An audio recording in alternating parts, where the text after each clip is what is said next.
Now let us do a dramatic reading from a passage of City of Fallen Angels, book number 4 in Cassandra Clare's Mortal Instrument series. Alexander, said Magnus coldly, and Clary met Simon's eyes across the table. Hers were wide, green, and full of an expression that said, "Uh-oh, you can't be rude to everyone who talks to me." Alec made a wide, sweeping gesture. "And why not? Cramping your style, am I? I mean, maybe you're hoping to flirt with Werewolf Boy here. He's pretty attractive, if you like the messy-haired, broad-shouldered, chiseled good looks type." "Hey now," said Jordan mildly. Magnus put his head in his hands. "Or there are plenty of girls here, since apparently your tastes go both ways. Is there anything you aren't into?"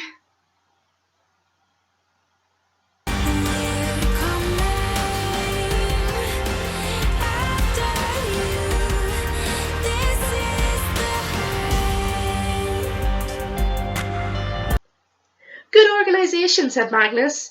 "I knew the man who founded it, back in the 1800s, Wesley Scott. Respectable old werewolf family." Alec made an ugly sound in the back of his throat. "Did you sleep with him too?" Magnus's cat eyes went wide. "Alexander! Well, I don't know anything about your past, do I?" Alec demanded. "You won't tell me anything. You just say it doesn't matter." That's Alec's behaviour after he found out about Camille. I just thought anyone who read the books would like to know. Yeah. What's up, Shadowhunters, Angels, and Dawn Brothers alike, and welcome to First Thoughts, where I discuss my first thoughts on each episode of Shadowhunters every week. Here's my episode on Dust and Shadows. So I included that passage from City of Fallen Angels because I thought it was very poignant considering the episode we just had. And since this is First Thoughts, I'm not fair and unbiased, I'm going to discuss more of the Malec side of things, even though there was only one scene. I'm going to discuss the Malec side of things because fair and unbiased would be more of the episode where I would talk about Clary and what happened and the crazy psycho warlock woman. So, yeah, today I'm going to focus on the books. Yeah, no, I don't do that often, but what happened in the episode between Magnus and Alec is actually very interesting compared to how Alec behaves in the book. So I just thought I would make a sort of special edition episode comparing what happened in the TV show to what happened in the books. As you can tell from the passage that I read, Alec didn't react well to finding out that Magnus dated Camille. And that's an understatement. I didn't even notice it when I first read the books. For me, when I first read the books, I just thought, oh, Alec's just upset. Oh, he's just upset because Magnus won't tell him anything. But when you think more on it, it becomes clearer how bad Alec's reaction is. Like, that scene about just sleeping with anyone because his tastes go both ways. What even is that? It's biphobic. And I'm gonna make a disclaimer here. I'm not talking on behalf of the bisexual community.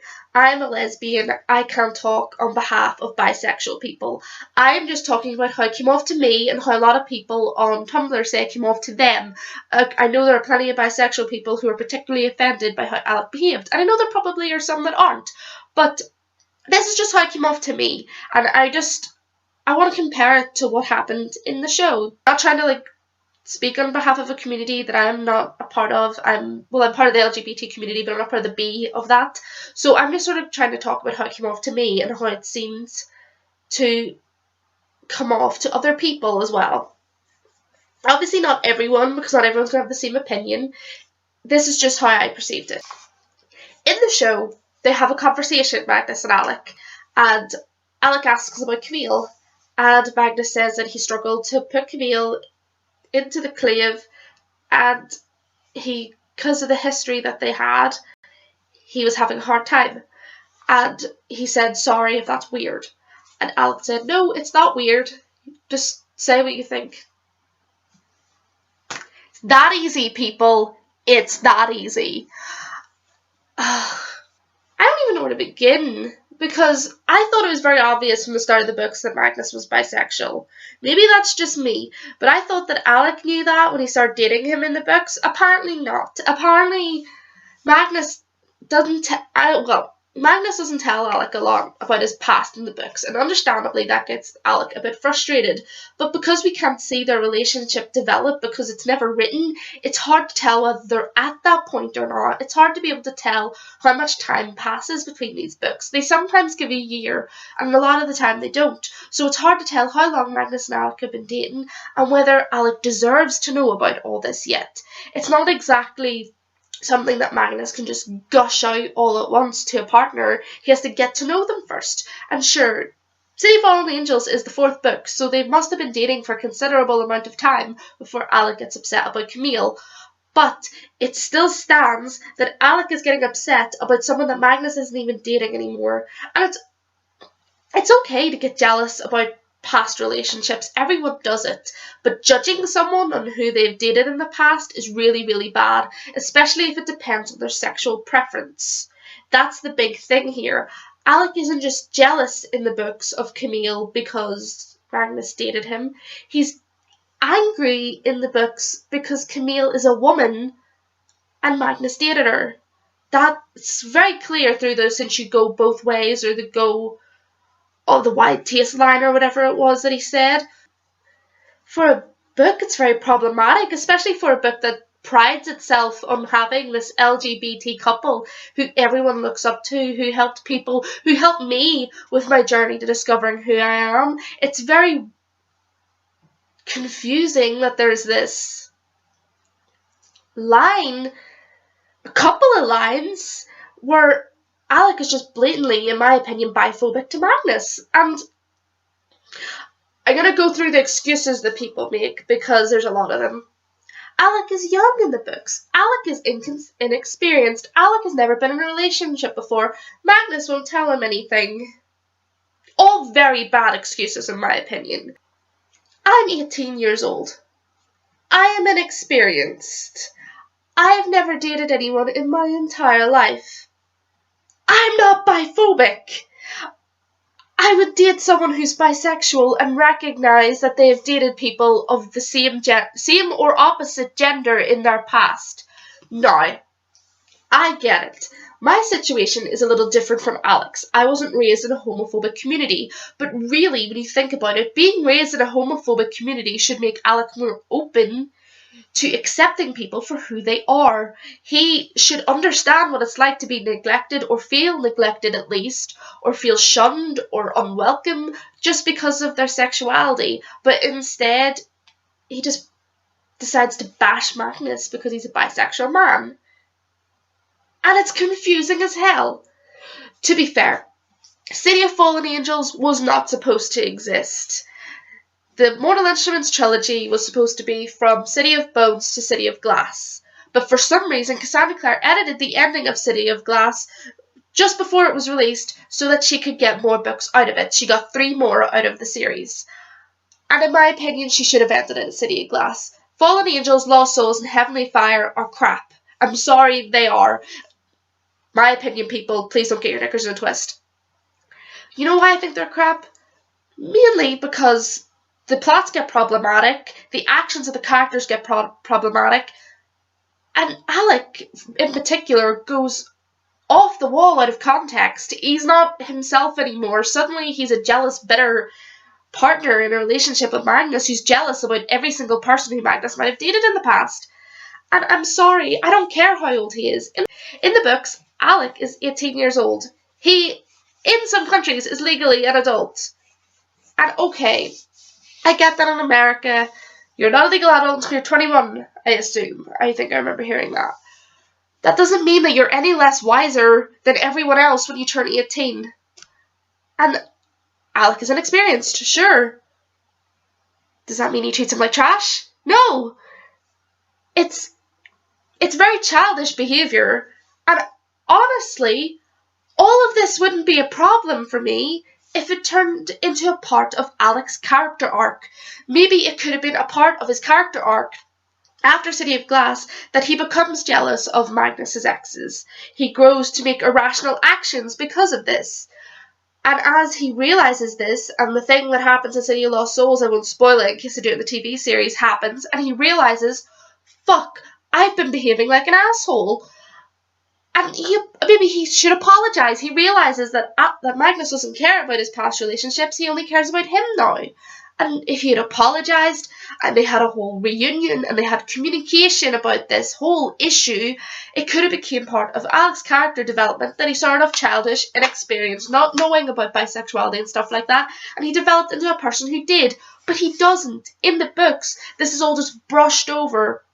Alec doesn't apologise for being biphobic, if that's how he perceived his actions. He doesn't even apologise for what he said, if I remember correctly. And I'm not going to say that, like, with finality, because I haven't read the books in years, but I'm pretty sure he doesn't. He apologises for something else that he does later in the next book that causes Magnus to get really, really angry with him. But there's no apology for how he treated Magnus when he finds out about Camille. And it's annoying, because it could have been so easily turned into a good character arc, good character development, but instead we get nothing. It's brushed over to the point where I didn't even recognise when I first read the books that Alec had said anything that could be perceived wrong. Comparing it to the book, I would like to really think that the show has saw Bread, City of Fallen Angels, and decided, no, we're not going to do that.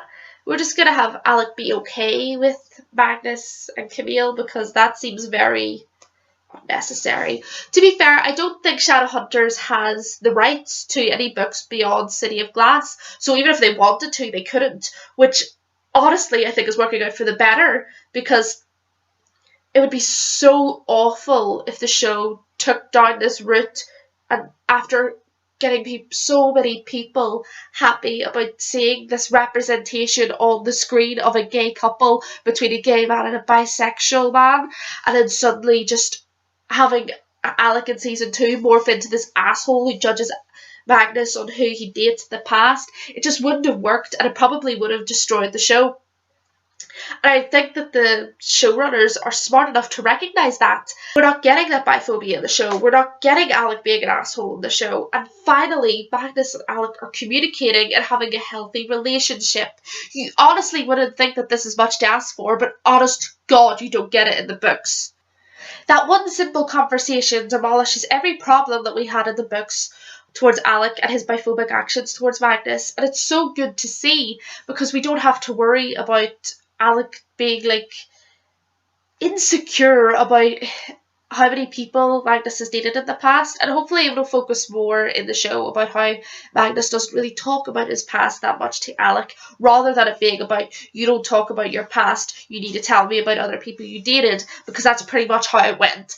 And that one scene in the episode was just so good, because it was basically Alec telling Magnus, tell me anything, it's okay, I won't judge you on it. And that's so good to see finally, because honestly, did Alec expect Magnus to tell him anything after he said that he would pretty much sleep with anyone?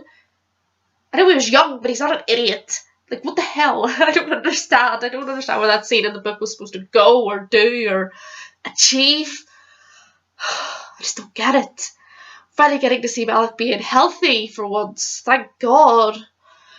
Let's just pretend the books don't exist. Let's just pretend that scene didn't exist and pretend that the show is the canon. I'm gonna get book stands on my ass now, aren't I? Yay. Victor is a drug pusher and a little bitch. I have decided this. I said last episode that I hate him now. It seems that I was right. He's pushing drugs now. What is that stuff they gave Isabel? Ecstasy? I don't understand. It's like, it friggin' made her have a whole wibbly moment and she keeps taking it. And they did say that Isabel has a dark journey. I swear to God, if Victor has turned her into a junkie, I am going to punch a bitch. Because seriously, Victor, really? Is this because I said that I hated you last week? Because I really meant it and you're not helping the situation. Don't hurt Isabel. I've friggin' tried to put this across. He was also being an asshole to Jace. Oh yeah, I know you saved me, but you know, I don't want you to. You were supposed to get Valentine. You know, I'd rather die. You're an idiot. God. I hate you, Victor. You make no sense. You know what, the next time we're just gonna let you die. Will that make you happy? We'll just let you die. Simon's mom finally found out that Simon is a vampire. I'm scared for where they're going with this, because in the books, how it goes is very upsetting. It's a very upsetting time for Simon when he has to tell his family that he's a vampire, and I really don't want it to go this way, because his mum seems lovely, and it just doesn't seem right to make it go the way it did, and I just don't want it to, and I'm just like, please don't do it, please don't do it, and I can't, I just wait and see, and it's making me really nervous, and I'm just, please don't reject Simon. He doesn't need this right now. He doesn't have anyone right now. Don't do it. Please, just love him. He needs love. God. Where the fuck is Luke? I'm sorry. I understood at the start of the episode when there was like, oh yeah, Luke's disappeared. Because, you know, he's probably ran off somewhere to grieve. But all of a sudden we see him like lying on the ground naked. At the end, just turning into a wolf, I assume. Like, what are you doing, man? Are you alright? You should have stayed with them. You're friggin' a mess. God. And it's understandable why he's a mess, but I'm just worried about him now. It's like, please don't do anything stupid. Please, we need you here. We really, really need you here. So please don't do anything stupid. We love you, Luke. I know it's hard. Just stop. Don't do anything stupid. I know I keep saying that, but I'm really worried that he will. So that's first thoughts for this week. I know I was mainly talking about the books, but I felt like it was a point that I really needed to get across. And it's okay if you don't agree with what I've said, but I feel really passionately about this. And I'm really glad that the show is taking a step back from the books and realising what's problematic and what's not problematic, because there's a lot of problematic shit in the books. So hopefully we'll be able to get to see more of that, where they mend problems with the books and don't make Alec an asshole. So, but yeah, it was a good episode. This is getting better and better every week. But I'll discuss all the main stuff that happened in Fair and Unbiased, because I know I didn't really talk about anything really main plotty. So I'll talk more about Clary and how Alec blames himself, and about the crazy warlock lady and all of that in Fair and Unbiased. So I'll see you then, Channel Hunters, Angels and Down Wonders alike. And remember, don't do drugs if Victor gives them to you, okay? Shadow Hunters believe in the law as absolute. They can never conceive of one of their own going astray. 19 years ago, their lack of vision allowed the serpent to almost decimate the entire shadow.